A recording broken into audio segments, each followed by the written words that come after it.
Topic है host plant resistance.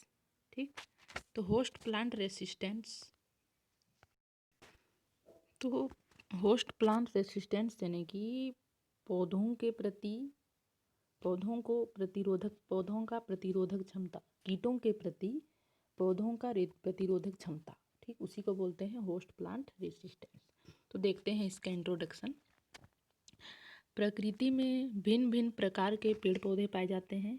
प्रत्येक plant में अपनी सुरक्षा हेतु कीटों के प्रति रेसिस्टेंस यानी कि प्रतिरोधक क्षमता पाई जाती है, जिसे हम होस्ट प्लांट रेसिस्टेंस कहते हैं। ठीक, तो होस्ट प्लांट रेसिस्टेंस प्लांट की एक क्षमता है जो नुकसान पहुंचाने वाले कीटों के अनुक्रमणों का विरोध करता है। ठीक, कुछ प्लांट क्या होता है कि अपनी शारीरिक उपस्थिति का उपयोग निवारक के रूप में करते हैं, जैसे कि प्लांट्स में रेशेदार, मोटी पत्ती, मोटी छल्ली इत्यादि, या प्लांट को हम कवर कर या इस प्लांट को एक तरीके से कवर करते हैं। ठीक, तो होस्ट प्लांट रेसिस्टेंट बायोटेक्नोलॉजी के साथ एक नया रूप प्रदान करता है, जो रेसिस्टेंस के रूप में प्लांट में जीन डालने की क्षमता, ट्रांसजेनिक बनाने या फिर हाइब्रिड प्लांट रेसिस्टेंस का एक नया अर्थ के रूप में किया जाता है।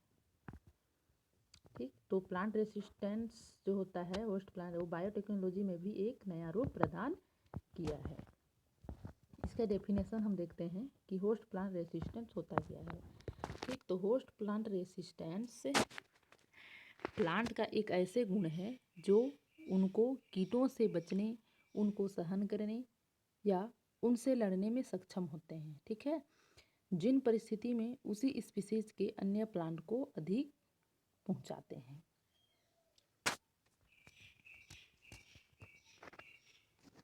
ठीक,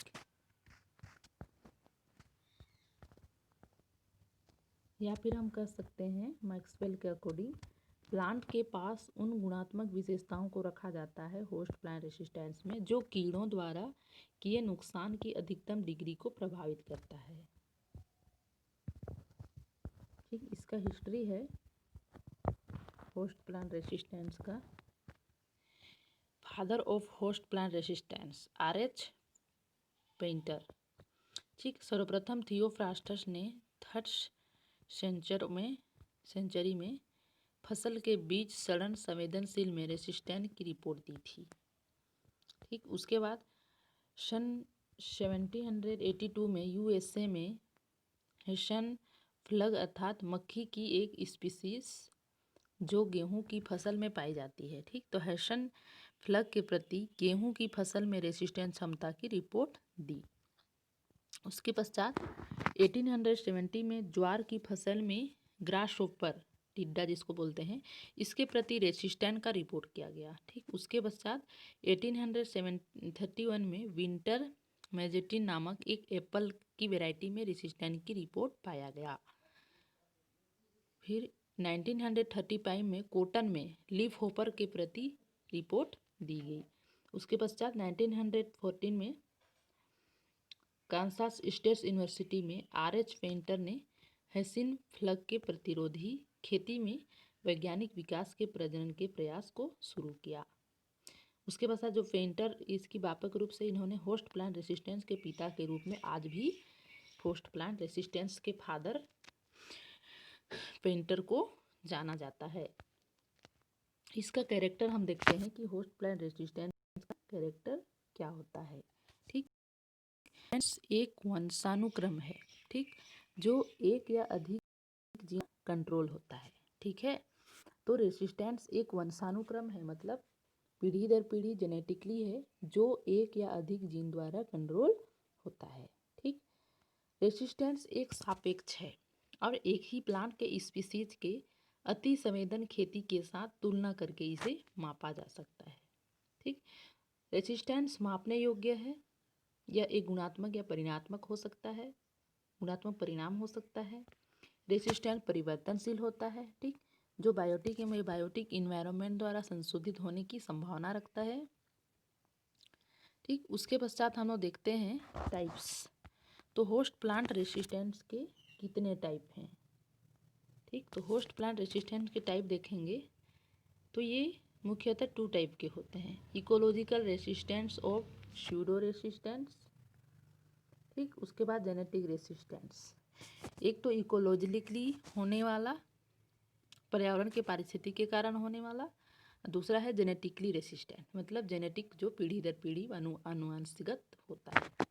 ठीक, तो फर्स्ट देखते हैं हम लोग इकोलॉजिकल स्यूडो रेसिस्टेंस। ठीक, यानी कि इन्वायरमेंटली के कंडीशन के कारण संभवतः होस्ट प्लांट के अति संवेदनशील अर्थात विशेष जीव द्वारा प्रभावित या नुकसान होने की संख्या इसमें कम होती है, उसे हम इकोलॉजिकली रेसिस्टेंस कहते हैं। मतलब इकोलॉजिकली ये होता है जैसे कि इन्वायरमेंट के कंडीशन के कारण। ठीक, ये इकोलॉजिकली रेसिस्टेंस को 3 श्रेणी में बांटा गया है। फर्स्ट है होस्ट इवेशन। ठीक, तो होस्ट इवेशन यानी कि जब होस्ट प्लांट तीव्रता से अति संवेदनशील अवस्था से गुजरता है तब उस समय कीटों की संख्या में वृद्धि होती है, जैसे कि जल्द मैच्योर होना, देर से रोपण करना, देरी से परिपक्वता आना, ये सब। ठीक, उसके बाद सेकंड है इंड्यूस्ड रेसिस्टेंस। तो इंड्यूस्ड रेसिस्टेंस यानी कि ये इन्वायरमेंट की स्थिति के परिणाम स्वरूप मृदा की नमी एवं उपजाऊ इत्यादि को मेंटेन कर प्लांट में अस्थायी रूप से रेसिस्टेंस क्षमता को प्रेरित करता है, जिससे इंसेक्ट अधिक मात्रा में वृद्धि नहीं कर पाते हैं। इसे हम इंड्यूस्ड रेसिस्टेंस कहते हैं। उसके बाद अगला है एस्केप यानी कि बचाव। ठीक, अपर्याप्त कीटों के भार के कारण इन्फेक्शन यानी कि संक्रमण में कमी होती है, जिसे प्लांट अपने आप बचाव कर लेते हैं। ठीक, उसके बाद बी है जेनेटिकली रेसिस्टेंस। ठीक, ये 5 प्रकार के होते हैं। फर्स्ट है नंबर ऑफ जीन। तो नंबर ऑफ जीन मतलब जीनों के नंबर के थ्रू। ठीक, तो इसमें है मोनोजेनिक रेसिस्टेंस, अर्थात मोनोजेनिक यानी कि इसमें एक ही या एकल जीन द्वारा रेसिस्टेंस क्षमता नियंत्रित होती है। ठीक, फिर बी है oligogenic resistance, controlled by few gene, मतलब इसमें कुछ जीनों के द्वारा ये कंट्रोल होते हैं। तीसरा है पॉलीजेनिक रेसिस्टेंट। तो पॉलीजेनिक यानी कि इसमें बहुत सारे जीनों मेनी जीन के द्वारा ये कंट्रोल होते हैं। ठीक, उसके बाद सेकेंड है मेजर और मिनोर जीन के आधार पे। ठीक, फर्स्ट है नंबर ऑफ जीन, जीन के नंबर के आधार पे। सेकेंड है मेजर और मिनोर जीन। ठीक, इसमें एक या कुछ प्रमुख जीन द्वारा कंट्रोल किया जा सकता है।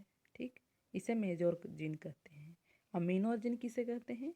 इसमें जीवों को मिनोर जीन द्वारा कंट्रोल करते हैं। ठीक, फिर थर्ड है बायोटाइप रिएक्शन यानी कि समान जीवों द्वारा प्लांट रेसिस्टेंट को कंट्रोल करना। ठीक, तो इसमें है बायोटाइप रिएक्शन के थ्रू वर्टिकल रेसिस्टेंट यानी कि स्पेसिफिक रेसिस्टेंट बोलते हैं इसको। ठीक, तो वर्टिकल रेसिस्टेंस में क्या होता है? वर्टिकल रेसिस्टेंस एक समान आनुवंशिक विशिष्ट जीव के समूह के विरुद्ध प्रभावी होता है। स्पेसिफिक मतलब कुछ स्पेसिफिक टाइप से। ठीक, तो इसमें एक क्या होता है?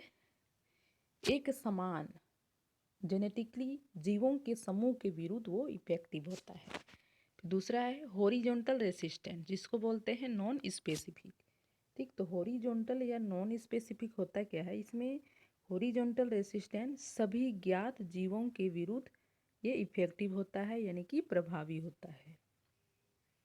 चौथा बेस्ड ऑन पॉपुलेशन।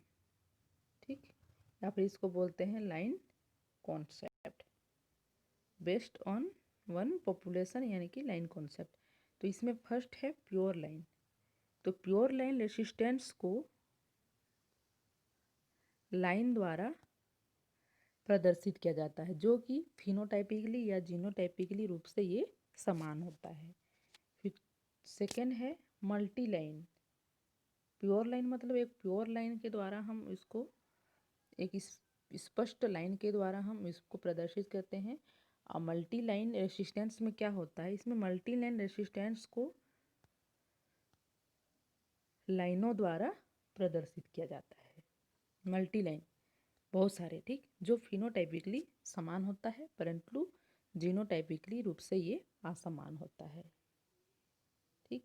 और प्योर लाइन में क्या होता है, फिनोटाइपिकली और जीनोटाइपिकली दोनों के थ्रू क्या होता है, ये समान होता है।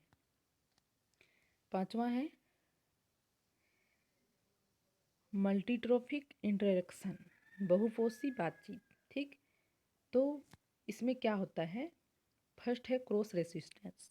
तो क्रॉस रेसिस्टेंस इसमें क्या होता है, क्रॉस रेसिस्टेंस एक वेराइटी है जिसमें एक प्राइमरी इंसेक्ट के विरुद्ध रेसिस्टेंस को शामिल करता है जो अन्य इंसेक्ट के रेसिस्टेंस का सामना करता है। मतलब इसमें क्रॉस, ठीक, एक प्राइमरी इंसेक्ट के खिलाफ दूसरा इसमें ऐसा रेसिस्टेंस को शामिल किया गया है जो अन्य इंसेक्ट के रेसिस्टेंस का वो दूसरों को सामना करता है। उसके बाद है बी मल्टीपल रेसिस्टेंस। ठीक। तो मल्टीपल रेसिस्टेंस होता क्या है, मल्टीपल रेसिस्टेंट कई रेसिस्टेंस विभिन्न पर्यावरणीय तनाव जैसे कि इंसेक्ट हो गया, डिसीज, निमेटोड, सूखा, गर्मी, ठंड, ये सब के खिलाफ एक वैरायटी में शामिल रेसिस्टेंस है। तो मल्टीपल रेसिस्टेंस में क्या होता है, मतलब बहुत सारे रेसिस्टेंट, बहुत सारे प्रतिरोधक क्षमता को इसमें शामिल किया गया है। ठीक। उसके बाद हम इसका मैकेनिज्म देखते हैं। तो mechanism of host plant resistance. ठीक। तो होस्ट प्लांट रेसिस्टेंट के कई सारे मैकेनिज्म हैं। प्रकृति में जो प्लांट हैं वो 3 प्रकार से अपना प्रतिरोध कीटों के प्रति प्रकट करते हैं जो निम्न है, जैसे कि एंटीजिनोसिस यानी कि नॉन पेरेफेंस, एंटीबायोसिस और टोलेरेंस। ठीक।